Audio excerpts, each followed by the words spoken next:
When my daughter-in-law told me to leave, I smiled instead of crying. I wanted to shout, to ask how she could say such words to someone who had raised her husband. But I didn't. I just smiled. There was a strange weight in my chest, like the air itself had thickened. I wanted to disappear, but I had nowhere to go. My home, my own home, felt suddenly like a stranger's house. It all started one rainy afternoon. I was in the kitchen, humming softly as I washed the dishes. The smell of boiling soup filled the room, and I felt a quiet contentment. My son, David, was sitting on the couch scrolling through his phone, and Sarah, my daughter-in-law, was arranging the flowers on the dining table. We had always had a polite, if distant, relationship. I tried to give her space, always careful not to interfere, but that afternoon, something changed. "I think you should go," she said, suddenly, without looking up. Her voice was calm, almost clinical. "You don't belong here anymore." I froze. My hands, still wet from the dishes, trembled. I didn't understand at first. I thought maybe she was joking, trying to tease me, but the look in her eyes told a different story. Cold, firm, certain. She wasn't joking. My home, the place I had lived for 25 years, was no longer mine. I wanted to speak, but words failed me. Instead, I just placed the last plate on the drying rack, wiped my hands, and turned to face her. "Did you ask the owner of the house for permission?" I asked gently, nodding toward her suitcases by the door. My voice was calm, but inside, I felt a storm brewing. Her silence answered me before she could. David didn't move. He just looked down at his hands, as if he couldn't meet either of our eyes. The room was heavy with unspoken things. I realized then that this was no sudden quarrel. Something had been building quietly, like water rising under a closed door. I wanted to cry. I wanted to yell. But instead, I felt a strange, quiet resolve take hold. I had loved this family, cared for them, and now I was being told I wasn't welcome. And yet, I would not leave in anger. Not yet. I would watch. I would listen. I would understand why. Because sometimes understanding comes before confrontation. I looked at Sarah, standing there with her arms crossed, waiting. I wanted to tell her that I loved her, that I had always tried to be part of her life, but the words caught in my throat. All I could do was breathe, steady myself, and watch as my safe, familiar world began to shift in ways I could never have imagined. And in that moment, I knew something had changed forever.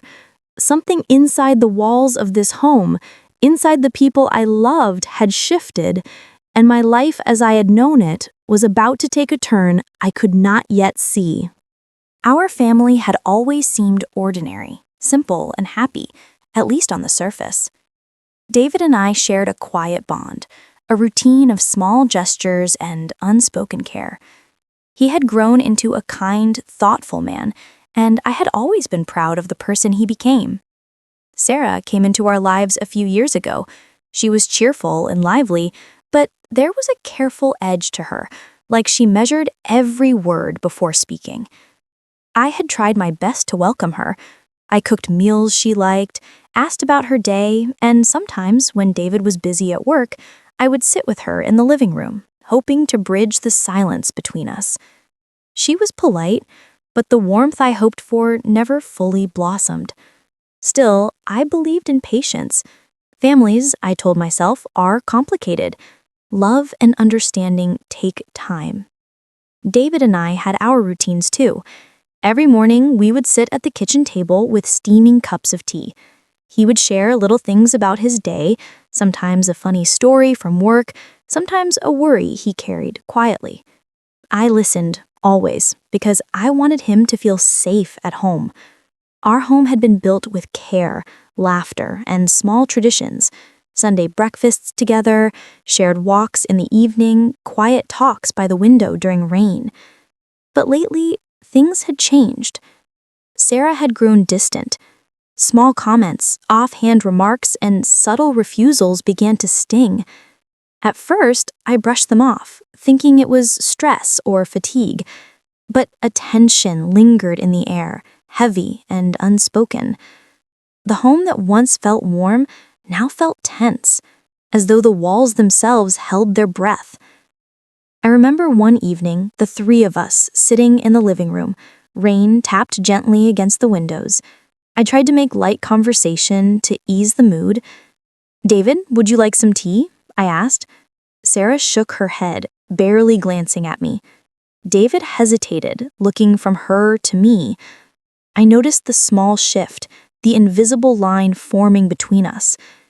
And that was when I realized I was no longer part of the same rhythm. The harmony we once had, the simple comfort of family, was quietly unraveling. I didn't know why, but I felt it in every glance, every pause, every word left unsaid.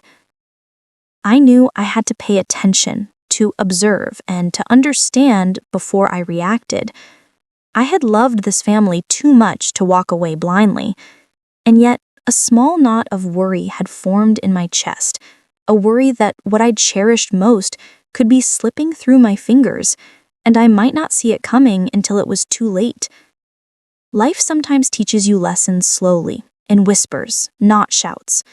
And that evening, as I sat quietly by the window, listening to the rain, I promised myself I would face whatever was coming with calm and courage. Because family, even when it hurts, is worth understanding. If you're enjoying this story, don't forget to like, share, and subscribe to my channel for more real-life emotional stories like this. Your support helps me bring these heartfelt experiences to life. The small tensions that had been growing began to surface in ways I couldn't ignore. At first, they were subtle, a misplaced comment, a slight glance, a tone that felt sharper than it needed to be. I tried to shrug them off, telling myself it was nothing, just a rough day or a misunderstanding. But over time, the little things began to pile up like raindrops forming a stream. It started one evening in the kitchen. I was chopping vegetables for dinner when Sarah walked in carrying a stack of papers. "I think we need to talk," she said, her voice quiet but firm. I looked up, trying to read her expression, but it was unreadable. "About what?" I asked, keeping my tone calm. "This," she said, dropping the papers onto the counter. They were bills, receipts, and notes about the house. Everything here, it feels like it's being managed without my say. I don't feel comfortable. I felt a tightness in my chest. I had always tried to include her, always asked her opinions about meals, chores, even minor decisions around the house. But somehow it wasn't enough. Somehow she felt excluded. I nodded slowly, trying not to let the worry show. "I didn't realize you felt that way," I said softly. She didn't answer right away. David came into the kitchen then, looking between us. "Mom, maybe we can just figure it out later," he said hesitantly. I saw the hesitation in his eyes, the desire not to upset anyone, the tension he felt being pulled between us. But the small moments of tension didn't stop there. Over the next few days, I noticed the way Sarah would speak to me differently. Polite, yes, but distant, almost transactional. She avoided sharing little details of her day, and when I tried to engage, I felt the invisible wall she was building. I wanted to ask questions, to bridge the distance, but every attempt seemed to fall flat. One evening, I found myself sitting alone at the dining table, staring at the empty chairs where conversations used to flow. I remembered the days when laughter and stories filled this room. Now, the silence was heavy, almost suffocating. I realized then that tension doesn't always explode. Sometimes it seeps quietly into the spaces between people, changing the way they see each other. And I began to notice my own feelings changing too. A quiet sadness settled in me, a sense of being unmoored in my own home. I questioned myself, wondering if I had done something wrong. Had I been too intrusive, too distant, or had love and care simply not been enough? By the end of that week, the air in the house felt different, heavier, more fragile. I sensed that something was about to break, though I didn't yet know what or how. I could only wait, quietly, and hope that the bond we had built over the years could survive the storm that was slowly gathering in the corners of our home. It all came to a head on a quiet Sunday afternoon. I had been in the living room, folding laundry, trying to keep myself busy. David was upstairs and Sarah was in the kitchen, her movements sharp, tense. I felt it in the air. A silent storm waiting to break. "I can't do this anymore," Sarah said suddenly, her voice louder than before, cutting through the quiet like a knife. I froze. She was holding her suitcase, and I could see the determination in her eyes. "You need to leave. This isn't your home anymore." For a moment, the world seemed to stop. My hands, which had been busy folding a towel, trembled. I wanted to ask her why, to make her see how wrong this was, but the words stuck in my throat. David came downstairs then, and I could see the confusion and discomfort in his eyes. "Mom, maybe we should—" he began, but she interrupted him. "No, David, she needs to go. I can't live like this anymore," Sarah said, her tone final. I took a deep breath and forced a calm smile, though inside my heart was breaking. I wanted to cry. I wanted to scream. I wanted to beg her to see how much love I had for this family. But I didn't. Instead, I asked quietly, "Did you ask the owner of the house for permission?" My voice was gentle, almost soft, but it carried the weight of everything I had felt over the past weeks. Sarah hesitated. And in that pause, I realized something. This wasn't just about me. It was about misunderstandings, unspoken feelings, and perhaps fears she had been carrying silently. She had built a wall between us, and now that wall had become a chasm. David looked from Sarah to me, torn between the two people he loved. I could see the pain in his eyes, the helplessness. I realized then that this moment, painful as it was, could either break us completely or finally bring the truth to the surface. I didn't raise my voice. I didn't cry. I just stood there, quietly, with all the love and patience I had accumulated over the years. And then, softly, I said, "I am still your family. David, I am still your family, Sarah, even if it doesn't feel that way right now. Let's try to understand each other before making decisions we might regret." The silence that followed was heavy. But it wasn't empty. Something had shifted. I could feel a flicker of reflection in Sarah's eyes, a hesitation that told me perhaps she hadn't thought through everything. And David, he finally exhaled, as if holding in his own emotions had become too much. Sometimes the hardest moments are the ones that reveal the truth. And in that quiet, tense room, I realized that love doesn't always shout. It waits, quietly, hoping we will notice it before it's too late. If you're following this story, make sure to like, share, and subscribe to my channel.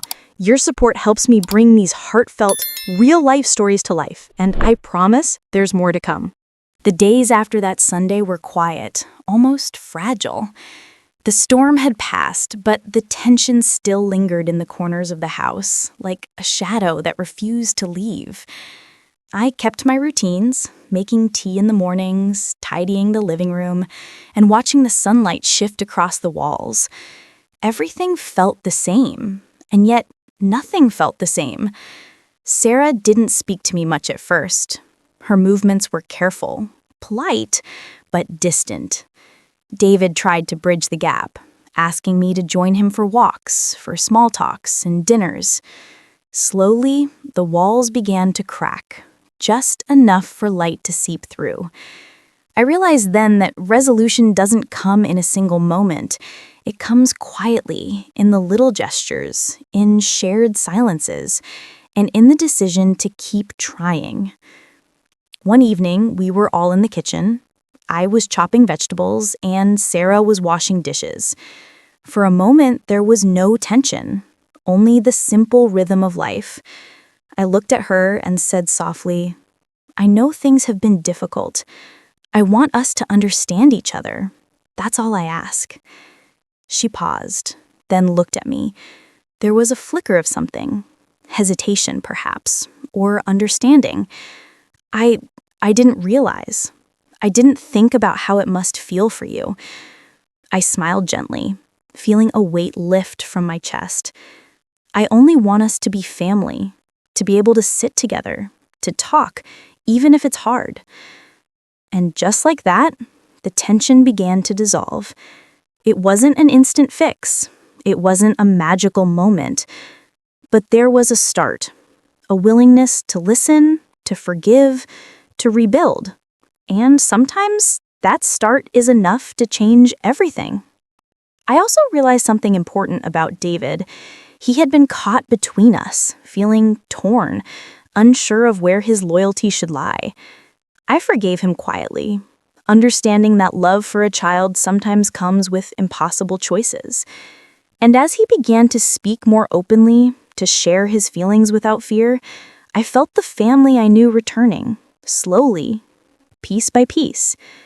Life doesn't always give us easy answers. Sometimes the people we love hurt us, not out of malice, but out of fear, misunderstanding, or their own struggles.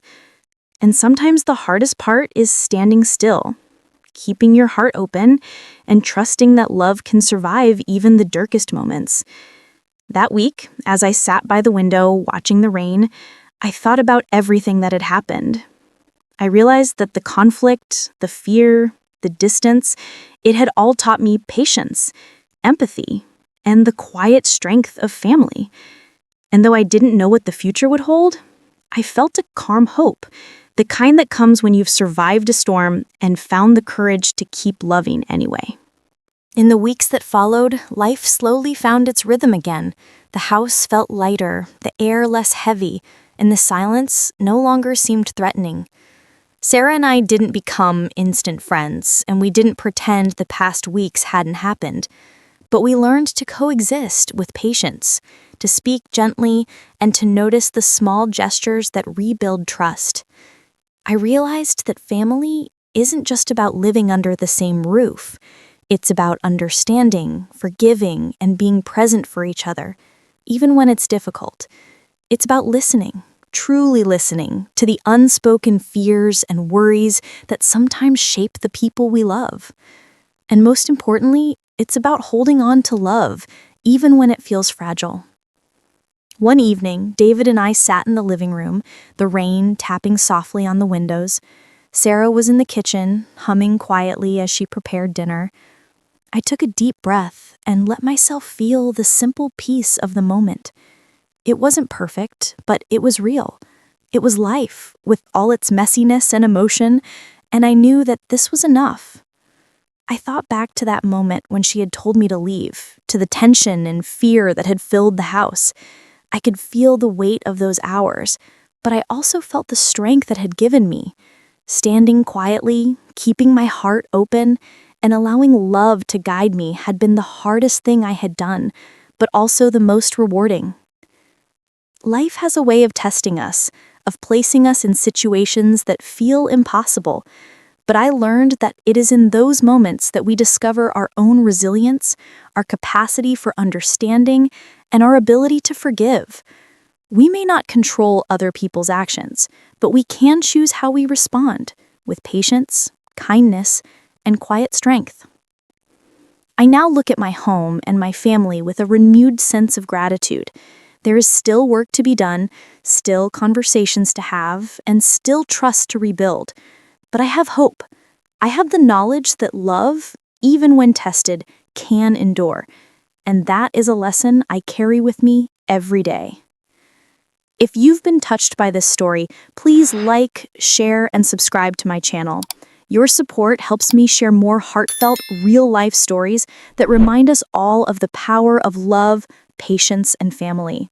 Together, we can explore the struggles and triumphs that make life so beautifully human. And so, as I sit here quietly, listening to the soft rain and the gentle hum of our home, I feel a calm certainty. Family is not always easy, but it is always worth the effort. And sometimes it is the moments of quiet understanding, the willingness to forgive, and the courage to love that make all the difference. As the days turned into weeks, I found myself reflecting more and more on everything that had happened. The tension, the misunderstandings, the moments of fear and heartbreak. They had all left their mark on me. But I realized something important. These difficult moments didn't have to define our family. They could be a turning point, a chance to rebuild stronger connections. I started paying attention to the small details. A smile from Sarah when she thought I wasn't noticing, David pausing to tell me about his day without the weight of fear or hesitation, the way the sunlight would catch on the kitchen counter in the mornings, turning simple moments into something comforting. I began to understand that healing isn't dramatic. It's subtle, quiet, and often invisible until you look back and notice it. One afternoon, we sat together in the living room, all three of us. Sarah hesitated before speaking, but she finally said, I've been unfair. I didn't see how much you've tried to be part of this family. Her voice was soft, almost hesitant, but it carried sincerity. I felt a lump in my throat, not from anger or frustration, but from relief. It was a start, a small bridge across the distance that had grown between us. I told her gently, "It's okay, I understand. We all make mistakes, and sometimes it's hard to see what someone else is feeling." David reached over and took both of our hands. He said quietly, "I want us to be a family again." And in that simple moment, I felt something shift. The fear, the hurt, the uncertainty, they didn't vanish overnight, but they began to soften. The house felt lighter, the atmosphere warmer. I realized then that love doesn't always roar. Sometimes it whispers, quietly, in moments like this. I also discovered a new patience within myself. I understood that rebuilding trust takes time. It takes consistent kindness, gentle words, and an openness to forgive. I learned to let go of small grievances, to focus on connection rather than perfection. It wasn't easy, and some days were harder than others. But slowly, we began to reclaim the warmth of our family life, one small gesture at a time. Looking back, I see now that conflict doesn't have to break us. It can teach us, if we're willing to listen, reflect, and act with empathy. It can reveal the depth of our own patience and the strength of the bonds we truly care about. And most of all, it reminds us that family is not just about being under the same roof. It's about being present, being understanding, and being willing to grow together. Time has a way of healing things quietly, almost imperceptibly. Looking back, I can see how fragile our family felt at that turning point, and yet how much strength we found within ourselves to move forward. The fear, the misunderstandings, and the tension didn't disappear overnight, but they became part of our story. A story that taught us patience, empathy, and the quiet power of love. Now, when I walk through the house, I notice the little things. The way Sarah hums softly while cooking, the way David pauses to check in on me, the small gestures that remind me we are still connected. Life isn't perfect, and our family still has moments of disagreement, moments of tension, but I've learned that those moments don't have to define us. They can teach us if we are willing to listen, reflect, and grow together. I've also realized that love is not about grand gestures or dramatic apologies. Sometimes it's about standing quietly, keeping your heart open, and trusting that patience and understanding can make a difference. It's about allowing others the space to make mistakes and giving them room to come back, to rebuild, and to reconnect. One evening, as I sat by the window watching the rain, I thought about the day Sarah had told me to leave. At the time, it had felt like the end of everything I had known and loved. But now I see that moment differently. It wasn't the end, it was a beginning of reflection, of growth, of learning how to navigate the complexities of family with calmness and grace. I don't dwell on the past with regret anymore. Instead, I carry the lessons it taught me. I've learned to communicate with care, to listen more than I speak, and to trust that love can endure even the most challenging times. I've learned that family is not just about shared spaces, but about shared hearts, understanding, and patience. If this story has touched your heart, please like, share, and subscribe to my channel. Your support helps me bring more real-life, emotional stories to life, reminding all of us of the quiet strength we carry and the power of love in our lives. As I close my eyes at night, listening to the gentle rhythm of our home, I feel a calm warmth settle over me. We have faced storms, yes, but we have also found the courage to rebuild, the patience to forgive, and the wisdom to cherish the bonds that truly matter. Life is not always easy, but it is always worth the effort when love guides the way. And that is the lesson I carry with me every single day.